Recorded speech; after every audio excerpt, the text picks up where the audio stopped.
Israel Hamas போர் 24,000-ஐ கடந்த பலி எண்ணிக்கை. இஸ்ரேல் ஹமாஸ் இடையேயான போர் 100 நாட்களை கடந்த நிலையில் போரில் உயிரிழந்தோர் எண்ணிக்கை 24,000-ஐ கடந்துள்ளது. இஸ்ரேலுக்கும் ஹமாஸ் அமைப்பினருக்கும் இடையே கடந்த அக்டோபர் 7ஆம் தேதி போர் தொடங்கியது. தொடர்ந்து இரு தரப்பினரும் தாக்குதல்களை தொடங்கினர். இதில் ஏராளமான இராணுவ வீரர்களும் பொதுமக்களும் உயிரிழந்தனர்.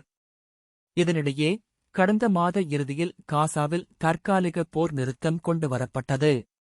இந்த தற்காலிக போர் நிறுத்தமும் டிசம்பர் 1ஆம் தேதி முடிவுக்கு வந்தது. இதனையடுத்து காசா மீதான தாக்குதலை இஸ்ரேல் மீண்டும் தொடங்கியது.